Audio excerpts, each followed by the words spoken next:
because VPP used to be Team Generation prior to January 18th, right? Bait as well last year when they were playing in the end of just end of year tournaments, specifically Summit 13 CIS division. These two teams met during the open qualifiers in the second round. Of course, it wasn't really the same Bait. It was still centered around Dendi, but they had much different players back then. But Team Generation, or rather VP Prodigy, was exactly the same. Just freshly starting out, though. They played on Halloween, actually. And it was a spooky match, a very spooky match for VPP, because they got 1-0. It was a best of one being the second round, I think round of 32. And Dendi had one hell of a match. I focused on the mid lane because Dendi, of course, was the only player still on Bait at the time. Yeah. I think he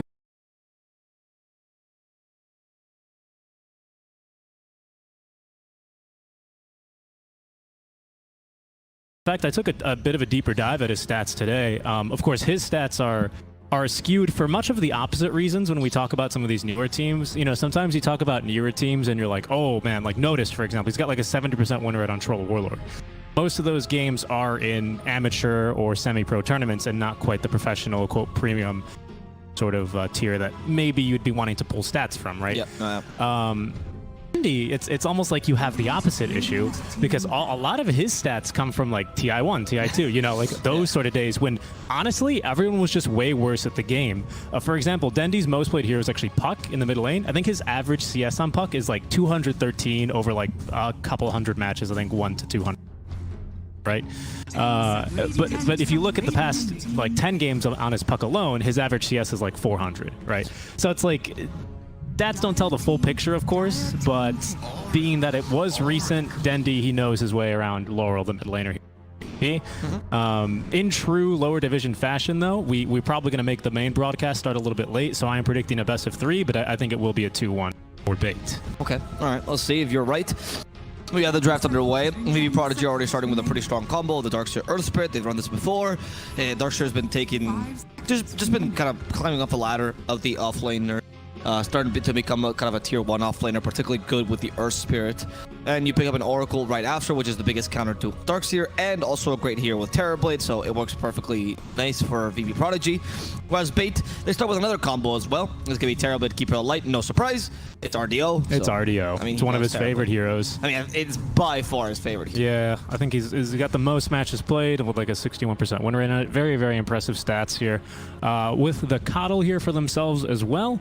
You know, just spamming much more Conjure images to be able to get a little bit better lane control, reduces the cooldown of Metamorphosis by around 20 seconds here if you're with level 4 Chakra Magic, assuming you're constantly spamming it. But it also gives you the ability, oh, sorry, here's our Dota just freaked out. Give me a moment. There we are, everyone's back. Well, yeah, very... Just go out and go back. I just did. Alrighty. Okay. Dota's just having a day right now. Thank you. Yeah. So TB Coddle, very good combo. We've seen it many times. Y'all know what it does by now. Celebrity is going to get one of his favorite heroes though, and that's the Troll Warlord. Again, I think he's got like something like 60, 70 games here overall played on it on Ticket with a very impressive win rate. I want to say it's around like 70% win rate on the Troll. You mean Noticed, right? Noticed, yes. Thank you. What did I say? Celebrity's their offlaner. Yeah, my bad. Darkseer player. So yeah, we've actually seen him as well on this hero before. I believe he won on it and forced to game number 3. But Dendi is going to pull out the Storm here for the mid lane to give a little bit more tempo, allow him to dive the backline Oracle, maybe look to pop the Troll Warlord. They do have the Darkseer against him. This is my favorite interaction in the game. You can now vacuum Storm Spirit out of a Ball Lightning. He will mention this every single time. Sometimes and it never happens. Relevant. And it never happens. It never happens. It has never, not a single time. But hey, you know, this could be the one. You know, if you never buy a ticket for the lottery, Alvaro, you'll never win. Yes, but if you buy it, most likely you'll never win either. That is very true. That is very true. By statistics, there's more chances of you getting hit by a car twice than it is for you winning. Well, I almost got hit by a car outside once. Remember that? Oh, that's true. Yeah. Well, you gotta do it twice in the same day, and then there's more chances. Oof. Okay, so we'll see. I like this this draft so far coming through from Bait. The Shadow Demon is a nice save. You can use that as a nice interrupt, either basically onto anyone.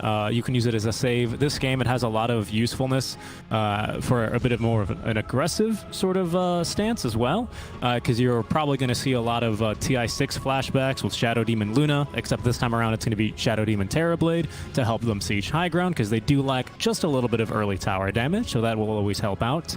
We could see it used aggressively here as well. Versus the Troll in his ulti, just to burn some duration off of the battle trance.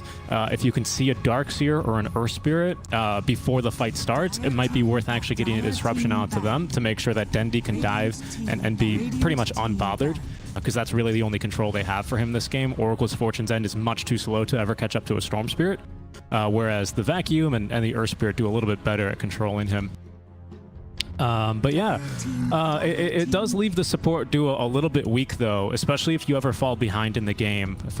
To see them go for, like, sort of defensive offlaner or something with a stun, if that makes sense, because right now Solar Bind's pretty good, but it's not really going to be... Though. Yeah. Yeah, the Shadow Demon Disruption is for nothing right now, so I would agree that some sort of offlaner that gives you that kind of catch. So you lost the main ones, particularly Mars and Tidehunter, which are the most popular ones. And the Brewmaster's gone too. That would have been nice. Troll, Centaur. That's the more stable pick. I mean, I was going to suggest it, but I always suggest Centaur. So I mean, it's a sexy fat hero as well. It is sexy fat. Yeah, it's true. I think it's pretty solid with Shadow Demon. The combo's nice because you set up really nicely for the Hoof Stomp. He's pretty good against Darkseer because Stampede can compete with Surge pretty nicely. Oracle can dispel, is annoying with the root, but you know you gotta have to deal with that. And I think you can kite the Troll easily with this hero. I kind of like Bates. Oh, is this going to be an interesting choice? Yeah. Interesting choice, because I wouldn't think of a mid Lycan particularly against Storm Spirit, because Storm tends to be really good against melee heroes. And yeah, Lycan can hold his own better than most, but it's still going to be not the easiest lane, especially because Wolves are going to die so easily to Remnants. Yeah, especially the first two levels, really. I don't know if I love this hero. Like, he's good against the enemy supports, right? He's particularly good against Shadow Demon. Keeper of Light destroys them. But he's not great against Terrorblade, nor Storm Spirit, nor Centaur. He could be a little bit weak versus the Shadow Demon, right? Because of the Demonic Purge being super annoying for... Yeah, but if you shapeshift, it doesn't affect you, right? So I think that's how you have to fight. Yeah. But Soulcatcher still is very good against you, though, so you're right. I feel like the Wolves, like the early 5 minutes are going to be pretty much all Dendi favored, but as soon as like Dendi starts to go in between the waves and stack camps, I think Laurel's going to have to be a little bit clever with pushing the waves and farming underneath tower and then going back to farm the jungle.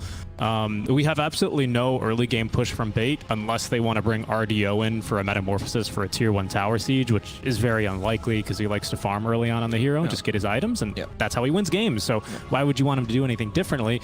Well, this game, maybe because you want something to pressure the Lycan, you want something to knock down that tier 1 tower to make sure you can just nuke the wave, farm a camp or two using the Wolves, come back, nuke the wave again, right?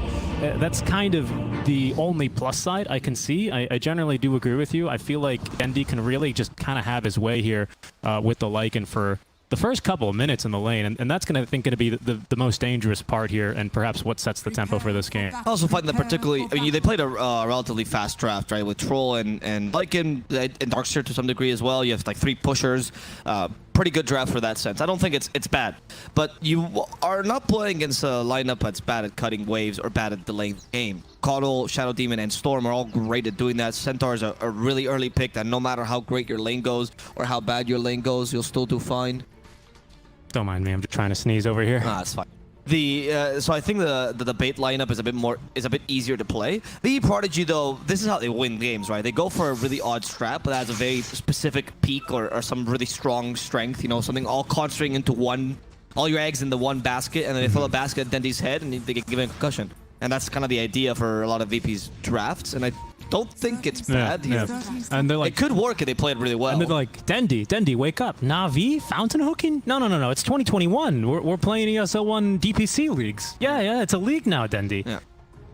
Nah, and he's going to do real well this game. I don't want to say he's got a free game, because with the Earth Spirit, you can always really run the risk of overextending a little bit and getting punished heavily. Spirit's not the best ganker for a Storm either. No, he's not the best ganker for a Storm, but because how quickly you can really get off Geomagnetic Grip, which naturally pulls into a Rolling Boulder, right, for your little yo-yo of death, there's some potential for things to go wrong. You've got a Shadow Demon, you've got a Centaur, I mean, you've got ways to mitigate it, right? The yo-yo of death, by the way, is silence into the Boulder Smash. rolling boulder. Then you destroy the yo-yo, dude. Well, no, but first the combo would be you drop Remnant behind the Yes, Storm then Spirit, you Juminator- pull it in, and then you roll back in. Yeah, I mean, that's the actual combo. I'm just saying, it's not what I'm referring. Well, I mean, it's Yeah, I use my term. well, that correctly, spells Richie. death for a Storm Spirit. It does spell doesn't death Yeah, for so Storm Spirit. I guess you can call it the teeter-totter of death, or There we go, whatever, that's much whatever better. you want to call That's it. much better. Teeter-totter of death. I'll refer to that. Yeah, so this lane is going to be a little bit teeter-tottery for the Lycan. Again, early on, like you said as well, his wolves just die to Storm. Overload attack is really great at dealing with both wolves. It's a really tough early game here for our Lycan. But he farms really well and quite easily under tower with a pretty high base damage, and with Quelling Blade, it's basically CS on easy mode. As you can see it here, Lycan goes for a CS and Storm just gets a free static remnant, and then Yeah. he's like, okay, I guess.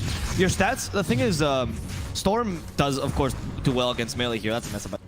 He does do well against melee heroes, but he's specifically good against Lycan because you have actually a really nice starting base armor. 6 armor is no joke, especially for a ranged hero, with a nice base HP to go with it. So Lycan's insane physical damage early doesn't really seem to matter to a Storm because you tank a fair amount of it. Yep. I mean, you're not TB or Naga, but honestly, you're Bounty Hunter.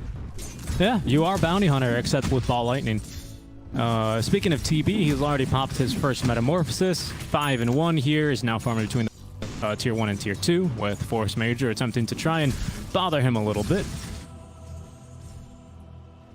We'll see how the bottom lane develops as well. I know that Centaur is not too bothered by losing his lane, but ideally you don't want to lose it too hard and put a bit of pressure into the troll. It's not the worst lane, honestly, Centaur troll. I like the build 65 goes for. It's very uncommon nowadays to go for Retaliate early because you don't get the stacks anymore, so it's really... But... By the way, change it back to return, guys. It's gonna be... Yeah, no, I agree. Make it consistent. Yeah, that makes sense. But anyway, the Centaur against a troll, if you go for the early level in the passive, some Centaurs I've seen going for 2 levels, and then you're actually kind of fine against troll because it can't harass you with his screen. And Whirling Axis doesn't deal nearly enough. Trickle Shock of Death, you might want to call it there. Lots of damage. He's gone for the level 2. Shock. And Overload. Oh, you know the one, especially against melee heroes. You're more likely to see it. It's the pull into the remnants, right? Pull, auto attack, remnant auto attack Yeah, for a third of their HP usually. Honestly, it's a fair, like for level 3 combo, it's a fair strong combo. Yeah, and it gets better at 4 depending on what you want to go with. This game is Overload, and it's going to help him farm a little bit later as well. As here we're going to see it. Oh, no, he's just auto-attacking creep. He's just CS in here. Good old Dendy. Doesn't want to miss his CS like we miss First Bloods. A celebrity will be able to get that into the top lane. Don't use the royal we. the kill, or the middle lane, though, the one weakness that he has with these kind of combos, right, is that Lycan does have good HP regen and nice HP in general. So magical damage is usually not the way to deal with Lycan. Usually it's physical because his armor gain is, or it's 1/8 level. Wolves need no armor. Yeah, wolves need no armor. Particularly, the Wolf Master needs no armor either. Getting 1 armor every, I think, is 6 levels, right? So it's not great. So then he can take advantage of that with his physical damage, but that's why he's not trying to play too aggressively. Yeah, a 6 is actually right on the money. I think you get 0.16 armor per 1 agility. Yeah, I think you get, like, I think it is every 6 agility is 1 armor. Yeah, right? pretty sure. Yeah. Something like that. I don't know. Do you want to do that math? 19 over 3 point? No, because that doesn't count base No, armor. because it doesn't count. Yeah. No, I'm pretty certain. No, they changed it from 7, which I'm pretty was sure the you're right. longest I'm pretty time. sure you're right. Yeah. Yeah, now we're seeing as well. In this top lane, they do lose RDO, but still this lane is not too difficult for them to coddle. RDO just need to be careful. Darkseer is a hard counter to the TB, so the fact that he's still farming nicely shows that the coddles managed to mitigate the to a certain degree. Down bottom, DSA is in trouble though. There's a 3 stacks of Shadow Poison. If they get the 4th one, he should be dead. Unless he can dispel it in time. DSA out of mana though. Yeah, Magic stick. Yep, that's gonna be enough for the 4th stack, and that's DSA dead. Thump, stopping the troll aggression. Sexy Fat just gets away, not even concerning himself with the troll. That was good. Just what is it? Cool centaurs don't look at their hoof stomps. No, they do not. They just hoof stomp. Well, because ideally, right, you know, horses and donkeys and, well, anything that has that weird body structure that somehow animals have evolved on this planet, they just want to kick you with their rear legs. You mean quadrupeds? Well, listen, dude, that's kind of weird. Is that what you think? Listen, is weird? if I came in a room walking like a quadruped, you'd be like, "What's wrong with you, you freak?" Actually, there's a small town in Turkey where people never develop to walk in 2. They all walk on 4 legs. Wow. Yeah. I don't know that. Fun fact, and that's actually true. Like, I'm not making this up. No, I totally believe you. I watched the whole documentary. Very fascinating people, but they'd like to walk on 2 legs though. It's just because culturally they have never been taught to. so they crawl. They're very fast as well, like really fast. Anyway, the Coddle Duster is going to die really easily. That's the new vacuum early on that Darkseers love to get. Gives you so much more kill potential in the lane. You don't need to level second point in Surge. Yep. And okay, this is how you should start to play the top lane, by the way. Put a lot of pressure there. If your Earth Spirit can't hit a stun, just take a point in vacuum. It'll all be okay. Force Major, unfortunately, the 2 times I've looked to top lane, you haven't been the money here. That's very true. I find that if you do snowball like this for VP Prodigy, you have a solid chance of just taking the game super early, which is your plan anyway. And Celebrity is doing a great job of doing so. I think that's why they're putting so much pressure up top. They know bottom, there's no point in securing farm for Troll, because they're playing around Lycan early anyway, and Troll will recover based on Lycan. Exactly. And unlike Lycan, who you said the best way to get through him is physical damage because of his poor armor and high HP, take a look at TB. He's exactly the opposite. High AF armor, but piss poor HP. Yeah, so you got to go for a lot of magic damage. So here we see the 2 Boulder Smash. He's taking the point in the Magnetic Grip just in case Dendi comes and ganks his lane. For now, it looks like Dendi's got his eyes down bottom where they're going to try for another kill. On to notice, DSA is rotating in, trying to hold down TSA. As there's Force Major now. Nice rolling Boulder into the Boulder Smash, but notice it's not going to save his life, unfortunately. Force Major 0 for 3 every time I've looked at him now, but should be able to get this kill. In comes Dendi. He's going to be able to pull away Force Major, but not before the urn ticks down TSA. Right. Take that. Don't you look through my bags anymore. And that's going to be a 3-for-1 trade in favor of Bait. Yeah, I think that here Bait are utilizing one of their best assets, which is it's just Dendi, honestly. We said this lane was going to be relatively easy for Dendi. He has a lot of ganking potential early. Lycan can also gank, but not as effectively, I would say, as a Storm, because you don't carry a stun with you, so you kind of rely on someone else to bring that catch. You don't have much more cooldown dependent, rather than much more cooldown buying just a clarity and then walking over to the lane. Exactly, which Dendi took advantage of, right? Because Dendi sees an opportunity, goes for it. Whereas Lycan kind of have to gank proactively, guessing where the enemy team is going to be, trying to take advantage of your shapeshift. I'd say that VP Prodigy here is playing the early pretty well, but they're playing objective-based early, whereas Bait is trying to play around the kills, right? And stopping or slowing down the enemy team. That's why Celebrity has been punching this tower for a while. His knuckles are starting to hurt him. Yeah, they are, certainly. But, you know, he's basically going to be pretty much unbothered here for the most part. His farm is doing pretty nicely as well. Number 2 in the game, a little bit above the TB, just behind Dendi. I like his build, by the way. You go for an early Mechanism, just to get a bit more, because Mechanism gives you a lot of pushing power. I like his build, but I don't like his chances right now. No, Bye-bye, Darkseer. Vacuum, not going to be it. Yeah, so if you go for the early mech, you get the armor aura and the heal, which is great for pushing. Then you go immediately for the Ags, and you can still opt for the Necros if you think that's the right choice, or just straight up go for something like, say, Shivas, or even Helm of the Dominator, etc., etc. And so you still get that early game push, but with the most efficient build possible. Greaves is great, but it's not so great to upgrade early, especially if you have an early game. The extra healing usually doesn't warrant the upgrade for how much it costs. This is also an interesting skill build by Force Major. He decided to put a second point in the rolling boulder, which is not that strange. This game, I thought for sure he'd want to just kind of max, go 3-1-1 at level 6, right? Most common build. Yes, the most, well, I would say 3-2-0 is probably the most common build. Versus a Storm, versus a hero that you need to shut down, yes. Yeah. But he's decided for a 2-2-1 this game, and I think that makes a lot of sense because they don't quite have the burst damage to reliably lock down Dendi with that short silence and with the magic damage. Like you said, good base armor. So I think that little bit longer of a stun is going to be really, really helpful here and potentially getting an earlier kill on Dendi. As he's going to demolish the top tier one by himself. So we'll see if this comes into play, but we're only going to see probably this 1 point in the silence. It's 2 seconds. It doesn't scale very well. It doesn't do a lot of damage. It's very expensive for Earth Spirit's mana.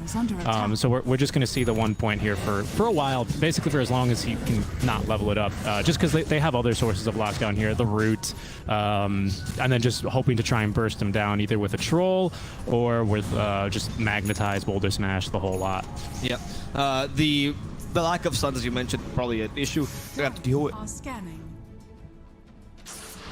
That's okay. It's an issue they're going to have to deal with. Oh my goodness, he blew up that chicken. Yeah, he did. So it's going to be an issue they have to deal with to some degree, so I agree that rolling boulder a couple early levels rather than the damage. I don't think the damage is something you're lacking particularly with Lycan either. So, and usually boulder smash is all about that damage. Yeah, I was just thinking in case you wanted to go for the kill into the TB before he gets the point in Metamorphosis, you might want to actually take the third point in the boulder smash, right, for that increased damage. That's a lot more damage that you're doing. It's ability that scales best in damage. That's why people usually max it first. Yes, absolutely. You can see Laurel with Shapeshift Light, the Haste Rune. This is just a precursor of what's to come, however. He's already got Necro 2. farming pretty nicely. He's not been able to put too much pressure on this tier 1. I like this play from Bait actually quite a bit. They just parked Duster in the middle lane here just to push the waves back out with the Illuminate. People walk mid, and he just gives them some Chakra Magic. RDO's like, coddle, give mana. He's like, all right, thank you very much. RDO back into the jungle, because this is going to really actually hamper the Lycan's game. Not only does he, of course, want to push towers, because that's what he does best, and that's what he's itemizing for, but it's also going to allow the rest of VPP to play a lot more aggressively in the enemy jungle, as notice, just don't worry about him. He's just popping the ulti to farm here with the Maelstrom first item. Did not go for the Battle Fury. Nope, I think this build is much better if you're playing an early game draft, right? Battle Fury is way too slow. Maelstrom allows you to fight. Maelstrom still allows you to put or farm quite nicely, right? So it's not a bad item in general. I think most trolls are preferring this build over Battle Fury, much less popular. Except in SA, where I see it all the time anyway. But here, especially in Europe and CIS, Maelstrom is the name of the game, and usually acts as well. Celebrity, but okay, rolling boulder, stopping the storm. There's the vacuum as well. But thanks to the Stampede, Deadly's capable of getting away. They're still trying to finish off Celebrity, but he's healing a bit too much, and Sexy Fat is gonna get punished here with a shapeshift. They're going for TSA as well. They're gonna carry him to death here. TSA unable to outrun the big bad wolf. There we go. Nice play by Force Major. I've been kind of critical of him not hitting rolling boulders, but I will praise him there for getting the very clutch timing on the magnetic grip. Again, you can really get that combo really, really quickly. It's basically just the cast time on Remnant, which does have a cast time. They don't appear instantly, although it seems like sometimes they do. He's able to get the silence, the two-man silence quite crucially as well, not only onto Dendi, but most importantly there, the Centaur, who had used the ulti to reposition himself to get in between the two heroes and land the hoof stomp. But because he was silenced for 2 seconds, that allows Celebrity to get off the vacuum wall combo, and then it's a great counter initiation from there, all thanks to the Earth Spirit here. Yeah, the fact that Terrorblade not joining these fights, and also the fact that Centaur kind of got caught in the middle of initiation, so he couldn't properly counter-initiate them, right? Really made it more difficult for Bait to really fight this, and we know that this is the timing for VPP anyway. They should be much stronger right now than the enemy team, so Bait should take this into consideration when fighting. Even though you have the high ground, it's still not safe against Lycan. Now there's no shapeshift though, so it's a bit safer. Rolling Boulder, stopping this hoof stop. Wow, Force Major on point here. Storm does catch him with the Vortex, use Metamorphosis, and they try to finish off this Earth Spirit. He tries to go for it on the Storm, but it's not going to be good enough, and he's just going to end up dying there. Celebrity also suffering a fair chunk of damage, but not enough to kill him. You cannot dispel the Shadow Poison stacks, but they did try. Yeah, no, VPP, they don't want to be fighting here right now. They don't have any ultis, they don't have Shapeshift, they didn't have Magnetize, they don't have Wall. I don't know. They really want to defend this tier 1 tower, and they're doing a pretty damn good job of it as well. Here, Laurel forcing back Sexy Fat just with the Necro Illusions alone. Now they will be able to repel the push out from Bait. RDO's like, screw this, I'd rather go hit jungle creep, and he's going to go ahead and do that. He's already got the SNY, so very good stats, really, really good farm, as he always has. But the rest of his team, because they're not really fighting too well, which I would say is kind of what Bait do rather nicely here, at least in the early game. But in the mid game, I'd say, right? I think they're more okay, that's fair. It's still early on. It's still 13 minutes. Yeah, exactly. So there's still a time now where, we've got like, Orchid. Yeah, there's still a time where like Shapeshift and Surge are such great abilities for destabilizing team fights, creating chaotic situations where you just kind of win based on your numbers advantage because you have so much more mobility than the enemy team. But later on, when recall becomes a bigger thing, when you have more map control, when Terrorblade actually can fight a bit better. I mean, he did go for SNY, which is why he could take that fight, but he's still not ready, right? Yeah, as opposed to Lycan, which is like, yeah, I'm good to go. Yeah, and I got my book. I'm dead. And he shows up there in the first place because he's like, well, we've got all of our ultis and they have none of theirs, so if they fight us, we can probably win. Yeah, exactly. But then he does something that's really smart that a lot of like regular players in Dota don't do, which is he realizes that he's being not efficient with his time. Yes. EP, they're just kind of they're engaging Bait enough so that they feel like it might be worth it to stick around and maybe fight, because it's like, oh, the calculus, it looks good, all right, we've got all the boxes checked here. But VPP, I don't think they wanted to fight there. They lose the Earth Spirit, but even he is kind of just the sacrificial sort of space creation there. I agree. You want to fight when your shapeshift is down. You only want to fight to create space, quote unquote, right? To make the enemy feel busy and so they can't free farm on TP. Exactly. Yeah, because TP's gonna out farm you no matter what. Yeah, and during that entire, it was only 30 seconds, and again, that's why I shout out RDO. Wasted time where the Troll Warlord is hidden creep in the jungle, and RDO isn't. Yeah, and now VVP, next engagement they propose, because they keep the lanes pushed, because, well, they're trying their best, right? Yeah. To do so, they can also take an engagement near an enemy tower. Oh, like they're doing here. That's falling in level 1. Yeah, very good reaction time there. He's underneath a ward, so maybe he was expecting that one to hit, but you can still cast Remnants and Geomagnetic Grip when you're rolling, so Maybe he was just expecting it. I mean, it's ball lightning level 1. I would have thought I would have hit him too, to be honest. Was that ward there before? It was, yeah. So they did see it. It's quite old. Because I was going to say, if it's nighttime, maybe you don't see it, but no, that's not a justification. They do find the shadow. There it is. There's that's the the yo-yo. And TSA is dead. That's the Yeety yo-yo. Oh, he's got a Blink Dagger now for Sexy Fat. I think they're still looking for a kill. Notice Ramen in a pretty hard position. They are recalling one back into fight. Notice, though, he doesn't want the Wild Ring Ripper. It was all a ruse. Interesting choice by Sexy Fat, honestly, to go for Hooded. I say interesting, peculiar. To go for Hooded Defiance as opposed to the Vanguard. Because what magic damage are you? Spirit Darkseer? I mean, it's not bad. But Oracle. But compared to the Lycan's Burst right now, which Crimson Guard completely saves you from, right? To some degree, the Troll as well, because he's attack speed based hero, which means Crimson Guard is great against him. And also, Crimson Guard is cheaper than They do feel you're completely right. I'm just maybe as a pipe addict myself, that makes me sound really bad. But as someone who likes building pipe in their Dota 2 games, in the few games I play off lane, I mean they've got a lot of early magic damage as well, right? It's not like the Centaur doesn't do too poorly. Sexy Vet's gonna let him TP away. It's not like he does too poorly. But he shows himself. He does. I'm here. I mean, could cancel. You could see we had 2 creep just kill himself thanks to the Retaliate aura, right? So it's like as long as he's in front and still tanking a little bit, I feel like it's not that bad. For the pipe, I guess they're more concerned with allowing the TB to live. Right? I guess that's the point. Because TB, he's got what? I mean, 25 armor already. What does he need a Crimson Guard for at this point? Really, what he needs is to make sure that the Earth Spirit in like 3 spells doesn't deal a quarter of his HP or a third of his HP.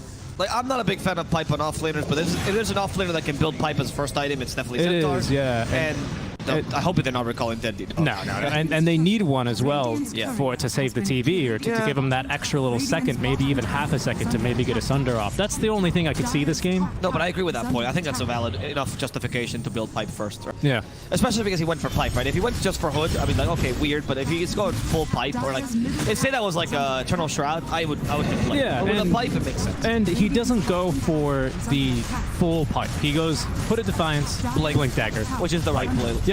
I still think Crimson Guard later is useful.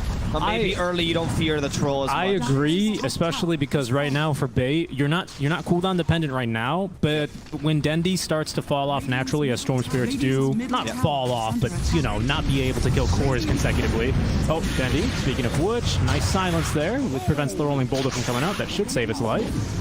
But when Dendi eventually can't really solo cores, like right now, if he jumps on the Troll, Troll is dead. But for now, Troll is going to be killing the Coddle. Coddle is dead first. Wolves chasing down Sexy Fat. A Stampede has been used. Silence. We've got Boulder Smash in a second and another stun to use. Sexy Fat with the Hook Stomp. He'll be a little bit faster, but he is not going to be able to run. Even with the Hooded Defiance providing a little bit of the barrier, he will fall.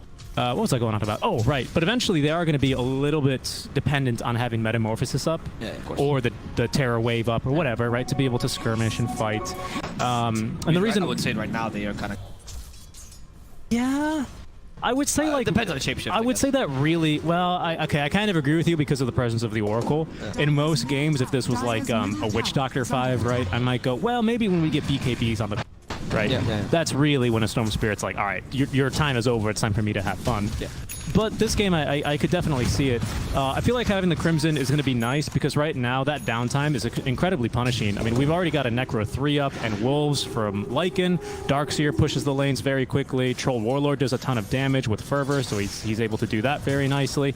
So having the block or the guard for your buildings can buy you maybe up to an extra 30 seconds here, which is not an insignificant amount of time here, especially when you're waiting for Metamorphosis to come up on cooldown. So I still like the idea for the Crimson, but pipe first. I agree. That was with you a while ago. But I was going to say here that that V Prodigy right now are getting to the point where they're probably strongest when you still cannot properly fight. Yeah, that's interesting to go for the Shark in this game. I can see that for a TV, honestly, if you're trying to play around. Oh, maybe for Dendi, who could use it now. Oh, we did it! We saw it! That was a vacuum, yeah? Vacuum out of the ball lightning. We did see it. Okay. Richie is the happiest man in the world right now. They catch the Coddle as well. I think Duster is in trouble. Yeah. Duster, unfortunately, is not going to have an easy game this time. It's really easy to murder him with an Earth Spirit and the Lycan. Yep. And now it's starting to get difficult for Bait, and they can no longer play this game normally. I like Bait's lineup because they have a great lineup for, like, say, a contingency plan, where you start to cut lanes, you ignore the enemy fights, you kind of split push as much as you can with Storm, Shadow Demon, and Coddle, and you sacrifice Shadow Demon and Coddle as much as possible, and Storm will probably cut lanes more effectively. but they're not playing that way, right? Like, even if your draft has the ability to elongate this game, if you take too long to start doing that because you're like, oh, we can still take this, we can still play this normally, that's when you start losing against these fast lineups. So this is starting to be a mistake by Bait. Yeah, Dendy's got the Kaya now as he's going to get vacuumed up with the ball lightning. Aegis in the inventory of Noticed. He's got his 10-second BKB ready to go. Celebrity with the mechanisms going to be doubling back now for the Aghanim Scepter. Looks like AC is nearly completed for Laurel, so a lot of big items for RDO. He's not doing too poorly yet either. He is going to be going for... Hold on, I'm very confused here. What? Eggs first and then in BKB? Yeah, that's Ags and BKB. Okay. I think the Ags. Oh, there it is. Okay, that's why. I was like... I think the Ags this game is really, really good because you need that 10-second metamorphosis. The Terror Wave is fantastic because it skeets Lycan out back into his base, right, when he's shapeshifted. Yep. With a Terror Wave. But also having a 10-second metamorphosis means any attempt with shapeshift, right, that you can mitigate with a simple meta or with a simple Terror Wave is good enough, and you don't have to waste the meta, and then you can still use the meta for defending high ground or dealing with a troll or whatever it is. And VP Prodigy depends a lot on Lycan right now. So but Note is starting to get online. VPP, they're going to go for a bit of a kill here as they get the silence on a Sexy Fat. He pops the full pipe, though, and the disruption onto the Earth Spirit. They might be baiting him, or they might be just leaving him for dead. It's bait, but Laurel's going to show underneath the Tier 2 tower, breaking the smoke, and going back up here on the side of Bait. What was I going to say here? You brought up a really good point that I wanted to continue on. Terror Wave versus Lycan? Yes. Oh, right. I should know this. But if Troll is in his ulti, if he's battle trance and he gets feared, you know what has priority? Is it the fear? If he gets feared, but he's also... Oh, battle trance. Oh, yeah, no, you fear away. Okay, you do fear. Alrighty, Duster likely to die here as pretty well. Certain. Now it made me doubt if I'm pretty certain. I'm pretty certain as well. Duster should be dead here. Yep. Okay. I think he's starting to cut lanes right now, which is justifiable. Like I said, he's meant to die. If they catch Lycan here mid, it's been great, but Celebrity's actually doing a really good job sitting Lycan. There's a Terror Wave. Terror Wave is not going to hit him, though, and instead he just avoids it really easily. Terror Wave is not fast enough. You have to force Terror Wave right as Lycan is on top of you, otherwise it won't work because he's a bit too fast. He can outrun it really easily, much like Ravage. 725, man. That's his move speed, not my MMR. No, and his MMR is much lower. Hey, that's true. They're going to get this Tier 2 tower here relatively easily. Luckily, we only use the Terror Wave there, so we still have the meta. The Terror Wave, though, having a pretty long cooldown, pretty comparable cooldown as well. Really needs his Coddle to give him more mana to get that cooldown down a little bit more. Does that work, actually? It does. It completely works with Terror Wave. All right, so that's actually very, very useful. Yeah, that's part of the combo of the Coddle, right? It's like, oh, I have double meta now. They both get refreshed. Yep. Chocolate magic. That's pretty nice. But this is kind of what I'm talking about here. Is we see with the 2 lives that Bait lost there, they already lose 2 Tier 2 towers, and that's all the other towers already. And in fact, VPP, they're looking for a bit more here. We still have got Aegis on our Troll Warlord. This is going to be good for another minute and a half, or just thereabouts. Down goes the Tier 3 tower. Right before I could even finish that sentence, but they're going to be looking to now gank the back line. Sexy Fat with the blink stun onto 2. That's going to allow Denny to jump in. He dodges the vacuum. Oh no, but on the clip, it's Arteezy. No, wait, it's RDO. Either way, he's going to get the disruption. Notice, though, he's going to be toggled on over to the Sexy Fat RDO. He's got the Thunder, but he's not going to be able to use it. Avo, notice, with the double kill. Force Major locking down the backliners again. Misses the rolling boulder. That's going to allow Duster to TP away just barely, but Dendy will not be as lucky. Force Major's going to catch him, and look at the critical damage coming in with all that minus armor they've got. Now you actually start to struggle. How are you going to defend this? They took too long to realize they were losing, and PvP has just been given a free game completely. Now they're going to kill Duster, and I think this might be game. I think it is game. None of these guys have buyback, Avo. There's even if they do, there's no Thunder. Or Terror Wave, for that matter. Yeah, I'm not sure about this. Is Megas. This is Megas at least. What was Bait been doing, dude? Like, the past 5-10 minutes seems like they completely forgot what lineup they're playing against, and they've just been trying to take team fights which did not work out, not cutting lanes, not really threatening the Lycan at all. Alright, I mean the lineup, it's okay to play a safe lineup, but I think in this game you maybe played it a bit too safe, and they punished you for it. Bye-bye Centaur. TSA, first to die, Sexy Fat has Stampede, doesn't matter, he gets killed in the middle of his Stampede, and they're just fountain diving now, because they can't. They have a Ghost Scepter Nurse Spirit. Alright, he's gonna die though. Yep, he yeeted right back in there. Yeah, it's still a game though. Yeah, it is very much still a game. He took a minute, he's made 25. Yep. Yeah. Chunkling. They're going to go ahead and walk away. If needed, they can always come back. There's Aegis being reclaimed. Notice, though, it's not going to stop them. And in fact, he's going to now trigger the ultimate. Look at the damage. Oh, There's the one punch. Yeah. Oh, GG is called. RDO gets sent to the stratosphere by One Punch Man. And they will fall in game number 1 here to VPP. 25 minutes. What a snowball end. Yeah. Goodness. I mean, I pointed this out in the draft, right? One draft might be safer in the bait draft, which is why we usually side with a safer draft. But if you can play this really well as the Prodigy, this is how they take games. They take games